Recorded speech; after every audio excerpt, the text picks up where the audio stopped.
Thank you, Sarah. And that was spectacular timekeeping. I was about to hold up the stop sign. So,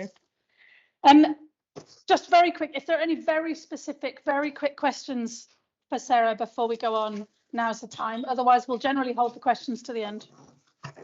No? All right, thank you.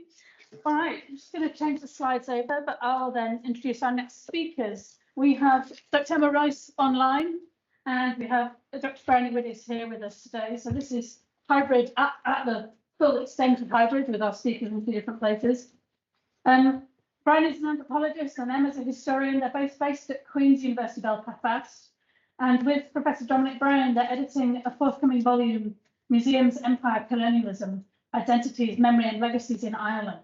So Briony specialises in Northern Irish engagements with material culture representing the colonial past. And Emma works on 18th century histories of enslavement and slavery in Africa. I think I've just messed that up, haven't I? It's not this one, is it? Oh, sorry. It's which one? It's Widdis and Reisz. It's the next one, I think. Sorry, I'll do that again. I'm just read my own notes. That's why you were looking confused. Sorry. So, Briony specialises in Northern Irish engagement with material culture and on 18th century histories of enslavement. I think I'm going. Yes. Yes. Yes. Sorry. Yeah. Excellent. I've changed your research and we've given you the wrong slides. That's not the best start, but The slides is my fault. I've got confused. thank you though. All right, so we'll hear a bit about the project and their work together. So thank you, over to you. Thank you very much. Emma's actually going to kick us off this morning. So over to Emma. Hi everybody, thanks very much. Yes, in that introduction, my name is Emma Reisz. I'm a historian of empire. I've got a particular interest in visual culture and particularly photography. But anyway, let's press on with the paper. So in our paper this morning, Briony and I are going to talk about how material objects can help us to understand the afterlives and indeed continuing presence of empire in Northern Ireland and the afterlives of empire in Ireland. We've called this paper Collecting Ambiguity because our research considers both the complex histories of objects with links to empire and colonialism, and also the complex ways in which these objects are understood in Northern Ireland and in Ireland today. So in this paper, we briefly introduce how objects associated with empire have been and are being made sense of by institutions, communities, and individuals, including global majority people. And our research is based on collaborative partnership, not only between ourselves as historian and anthropologist, but also with our external partners, including the Irish Museums Association and the Intercultural Community Arts Organisation, Arts Ector. So you can see their logos on the slide. Our approach is interdisciplinary across public history, anthropology, and museum studies, and we'll only be able to introduce a little bit of what we're doing in this very short paper. Given the importance of museums as spaces of public history, we begin today by considering how objects associated with empire are handled in museums in Northern Ireland. And beyond the institutional perspective of museums, however, this paper begins to explore how the public in Northern Ireland makes sense of the afterlives of imperialism. And to think through the relationships between objects and people, we draw particularly on an object biography approach associated with Igor Kopytov and many others, as well as the method of autoethnography, so what Stacey Holman-Jones describes as making the personal political. And in this way, we encompass both our own experiences of researching material culture, but also more interestingly, we hope, the autoethnographic reflections of project participants. And it's in that autoethnographic work with participants that we're hoping to make a methodological contribution. In this paper, we argue that what is valued by people about objects is not necessarily what is usually considered valuable in the sense of being rarefied, or in economic terms, these personal perspectives allow us to develop new perspectives on the afterlives of empire, replacing what scholars like historians Moody and Small have called the compartmentalization of public memory around themes such as transatlantic slavery and empire, replacing those rather narrow, compartmentalized approaches with perspectives that center people and an understanding of interconnectedness. So this is a very brief rattling through of a summary of the paper, and I'll hand over to Briony for the next few slides. Thank you very much. Do I change the slide? There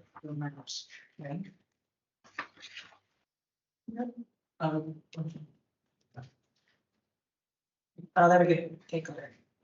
Thank you. So Northern Ireland, which remained part of the UK in 1922, when the rest of Ireland became independent, has a complex relationship to British imperialism. And Northern Ireland's history can be variously understood through narratives of colonialism and of migration, and of active participation in empire, as well as equally active resistance to imperialism. As throughout Europe, in Northern Ireland, encounters with empire are an everyday experience, and there are many memorials and statues that commemorate the role of local people in imperial exploitation and development. And this slide shows two examples. So on the left is a statue of Frederick Temple Blackwood outside Belfast City Hall. And Blackwood was the first Marquess of Dufferin and Ava and occupant of a large estate in the nearby town of Bangor. As well as this, he was Governor General of Canada and Viceroy of India, both of which are personified in figures sitting at his feet. In memory of his mother, Helen Sheridan, at the height of the Irish famine in 1845-9, Dufferin commissioned Helen's Tower, which overlooks the Ards Peninsula in County Down.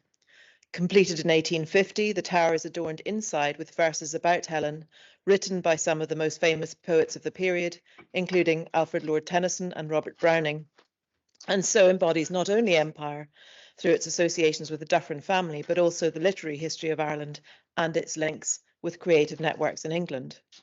An exact replica of Helen's Tower also rises above the French countryside, just opposite Thiepval Wood, from which the 36th Ulster Division, consisting largely of men from Ulster's towns and villages who had trained on Clandyboy Estate before setting off to war, made their historic and tragic charge on the 1st of July 1916. And this explains the iconic role of Helen's Tower in local imagination and identity. It speaks at once of British imperial expansion and of Ulster's memories of the First World War. Therefore, in the form of the Dufferin memorials, ideas about civic identity are closely enmeshed with ideas of sacrifice and also of victorious success, not only in Europe, but also on a global scale. By being situated so prominently, the statue at the centre of Northern Ireland's capital and Helen's Tower, which is visible for miles around, the memorials constitute a confident imaginary of Northern Ireland that continually revives imperialistic sentiments, while also being only distantly connected with the identities of most people living in the region now.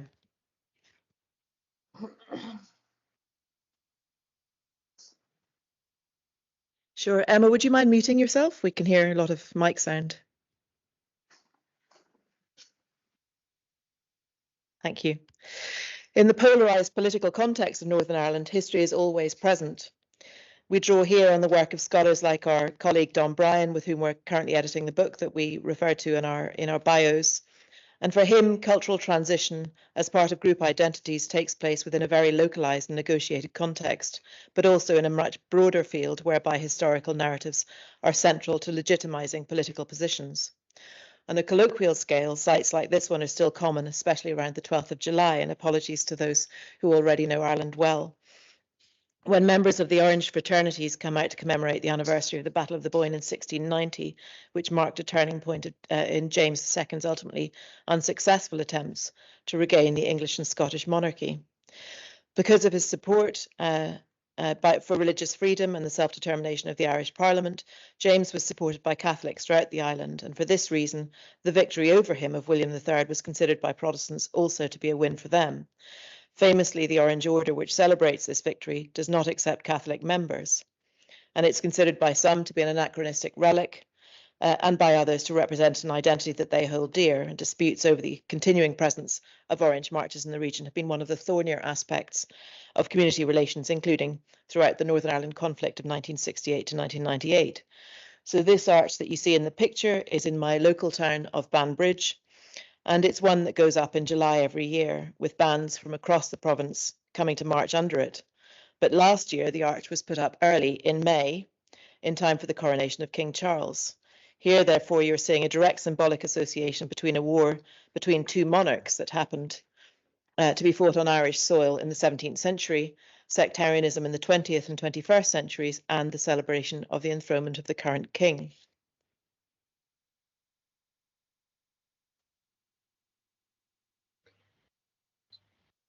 And over to Emma. Yeah, I'll just rattle through this very quickly as we're short of time, but Briony's taken us through some of the public displays where oppositions around empire are still tangible. But these are also present in more vernacular symbols as well. So some people, as many in the audience will know, choose to represent their affiliation with the Orange Order, by growing orange lilies in summertime. And this connection is referenced in the image on the right, taken in Larne by the research group Extramural Activity. By contrast, Irish Republicans adopt the symbol of the white lily worn at Easter to remember those executed during the Easter Rising. And the image on the left relates to an article about a decision by Derry City Council around the wearing of the white lily. So if we move on to the next slide. Again, I won't speak on this at any length, but many will be aware that the Irish nationalist and Republican movements have long-standing links to international anti-colonialism, and historians like Michael Silvestri have explored these themes. These links are still visible on the streets of Belfast today, particularly in relation to republicanism. Neil Jarman calls the murals which decorate working class areas of Belfast one of the most dynamic media for symbolic expression in the north of Ireland. Palestinian freedom has long been a deeply resonant theme for Republican mural painters in Northern Ireland and remains so today. You can see some examples of that there on the slide. There are also some less familiar causes associated with revolutionary, liberationist and anti-colonial themes, which are represented in Northern Ireland's murals, and some examples of those are visible on the slide as well. Should we move on to the next slide? Next slide, please. Thank you. Now in Ireland, as in many other places, anti-colonial discourse is also tied up with campaigns around language rights. So it isn't surprising that the current global decolonisation moment, the moment that we've been living in the museum and public history sectors for the last few years, that's been particularly embraced by the Irish language community. At a conference last year organised by Queen's University Belfast in partnership with Glóna Móna, an organisation that supports the Irish language community in West Belfast, these themes were explored in detail, and you can see some of that on the slide. So this is just giving you a very brief roundup of how themes of decolonisation are tied up with current politics, particularly on the north of the border, but we could have spoken about how these themes resonate south of the border as well. And I'll hand back to Briony. In Belfast as elsewhere, little is known about the provenance of many of these objects representing the colonial past. And in Belfast's early museums, objects from colonised regions were arrayed typologically and as curios, as was common at that time. So the case.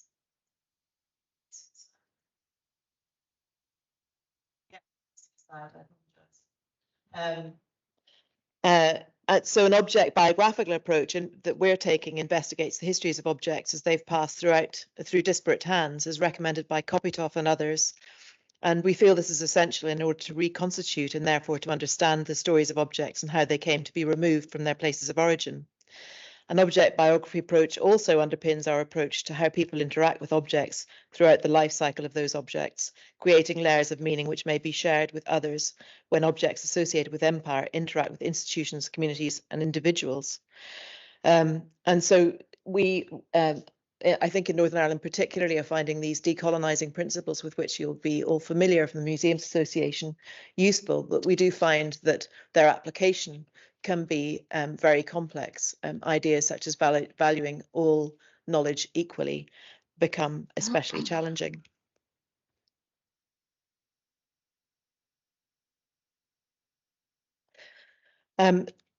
So these are some of the issues that we have found cropping up in our research and that we have spoken to museum sector professionals through the MMMV project, which we'll come on to in a minute.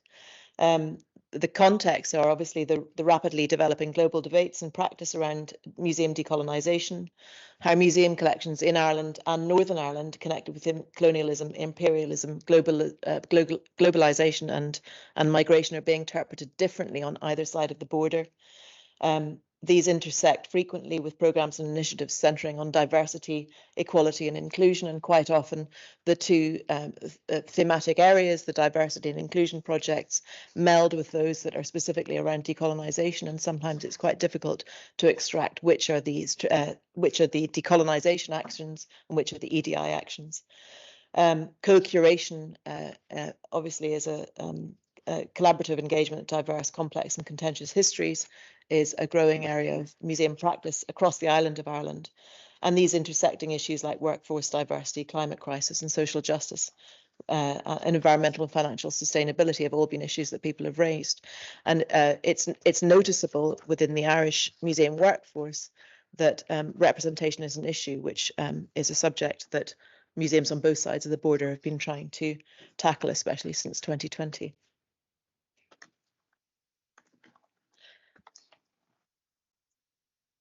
Emma, do you want to read this slide about inclusive global histories? Okay. So this is one of the museum decolonisation actions that National Museums NI has taken. So it's Inclusive Global Histories, which is an exhibition that can be read either way, going through from telling stories from the past to shaping our future, or back the other way, depending on which case you start at.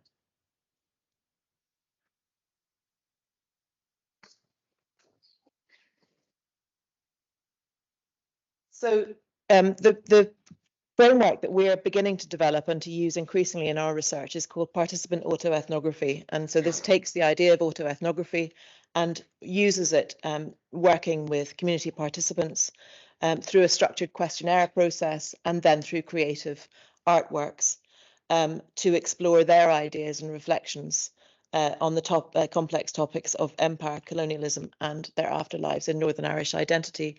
And this is work that we're in the process of writing up at the moment.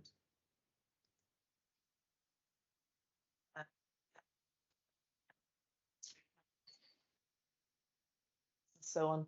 And this is the event that we're preparing for at the moment, Communities, Inclusion, Decolonisation and Heritage, which is in Belfast Central Library next week. And I'm delighted to say that it's totally overbooked as I've been at the conference. I've been dealing with lots and lots of emails from people who still want to come. So I think there is definitely an appetite for this work, and it'd be great to hear some feedback from people at the conference. Thank you.